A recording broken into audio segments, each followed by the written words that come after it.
Muito bem.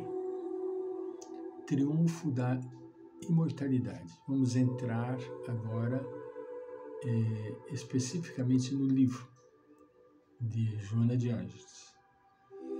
O trânsito carnal, festivo e quente que envolve o ser, pela sua própria estrutura, resulta das sucessivas transformações que se operam no curso existencial. Obedecendo às leis do movimento, átomos e suas partículas alteram a constituição em que se apresentam conforme a natureza do conjunto. No caso da organização humana, reúnem-se em perfeita integração perispiritual que lhe faculta apresentar-se na forma conhecida, alterando-se conforme as energias emitidas pelo espírito no seu processo evolutivo. Por essa razão, o corpo físico sofre contínuas modificações decorrentes dos campos vibratórios programados para a jornada orgânica. Em consequência, tudo na relatividade do tempo e do espaço impõe alterações estruturais que culminam no fenômeno biológico da morte. No trânsito da nossa existência, nós vamos lenta e gradativamente ir engrenando os elos, os dentes da engrenagem, como foi planejado na espiritualidade. Nada é feito de maneira sem planejamento. Tudo em nossa vida segue um planejamento muito bem organizado. Nossa, Francisco, então nós não temos liberdade? Total. Nós temos a liberdade total. Acontece que, mediante as nossas ações, que são geralmente ações irrefletidas, nós pagamos o custo do resultado das nossas ações, né? Por isso o corpo sofre contínuas modificações em virtude do campo vibratório planejado para a jornada orgânica. Nós já citamos isso do livro de André Luiz, maravilhoso, que fala dos mapas, né? Tudo é muito bem planejado. No nosso lar, o Ministério da Regeneração, o Ministério da Reencarnação, né? Onde todos os elementos vão ser lá organizados, planejados, como eu devo vir, se eu vou vir como mantendo o mesmo sexo, ou se eu venho em um outro sexo, né? Isso tudo com um objetivo único, que é a evolução do espírito imortal, né? Enigma filosófico desafiador, a morte tem sido a grande incógnita de cada vida. Enquanto algumas escolas de pensamento confirmam o prosseguimento da vida, outras aí assinalam o seu encerramento. Infelizmente, ainda existem escolas que negam a permanência do espírito imortal, negam a imortalidade da alma. Pensadores dignos da história têm procurado confirmar a sobrevivência do ser, da sua energia pensante, à disjunção molecular, enquanto a presunção de inumeráveis outros, em razão do sofrimento e dos desencantos que experimentaram, colocam-lhe um ponto final. Isso nós vamos encontrar desde as épocas remotas, não é de agora não. Quantos e quantos indivíduos negam a imortalidade da alma. Entre ambas correntes, aquela que nega e aquela que concorda, os fenômenos mediúnicos, sob variada denominação, demonstram a continuidade da transcendência e, por efeito, da indestrutibilidade da vida.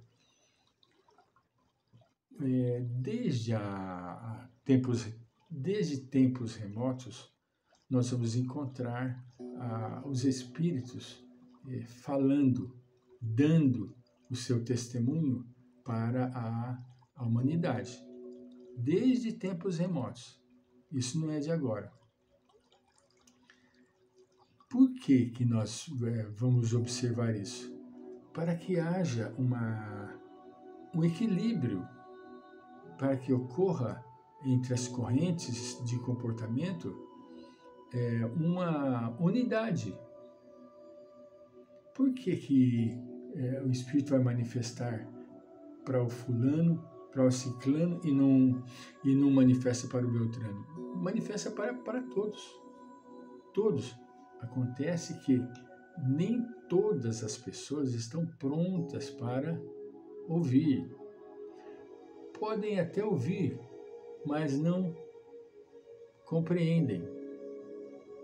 Porque entre o ouvir e o crer é um universo. A pessoa ouve, mas isso não quer dizer que a pessoa creia. A pessoa lê, a pessoa vê, testifica, mas não penetra no íntimo, porque ainda não se encontra pronto, ele não está ainda preparado para tais informações. Entre ambas as correntes comportamentais, os fenômenos mediúnicos, sob variada denominação, demonstram a continuidade da transcendência e, por efeito, a indestrutibilidade da vida. Os fenômenos demonstram e testificam a indestrutibilidade, mas isso não quer dizer que todos aceitem.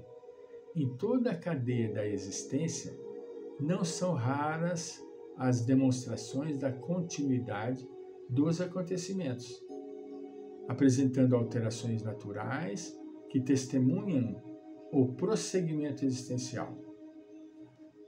Apresentando alterações naturais que testemunham o prosseguimento existencial. Mas isso não quer dizer que as pessoas todas vão acreditarem, de forma alguma. A mesma coisa aconteceu, veja bem, na época do Cristo, quando ele tem a atitude agressiva de expulsar os vendilhões do templo. Ele, para os fariseus que estavam lá todo aparatado, destacado, porque o templo pertencia aos fariseus, eles eram os donos do templo. Jesus, com o chicote na mão, estrala o chicote no ar e se dirige a eles como cobras, como víboras, que simplesmente haviam engolido o ensinamento, mas não tinham de forma alguma entendido. É como o animal que mastiga e engole, mas não sente o sabor, não identifica a diferença dos sabores, né? Lamentando, porém, a sua interrupção, quando os prazeres se multiplicam, esses aficionados em amargura determinam a destruição do ser na disjunção da forma. Uma pena. A destruição, eles não acreditam na imortalidade da alma. É uma negação,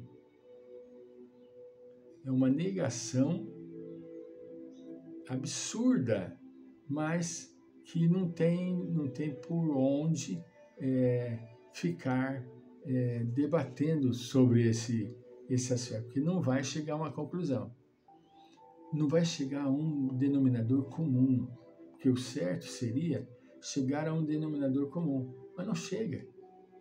O orgulho não permite, entende? Porque a pessoa, quando ela incorpora a ideia de determinada coisa e defende aquela ideia fervorosamente, ela não cede, porque vai estar indo contra os princípios do seu orgulho. Entende? Ele vai estar negando a si próprio a sua força, a sua compreensão. Ele vai estar se vulnerabilizando e ele não aceita isso. O orgulho não permite que a pessoa ceda. Voltaremos.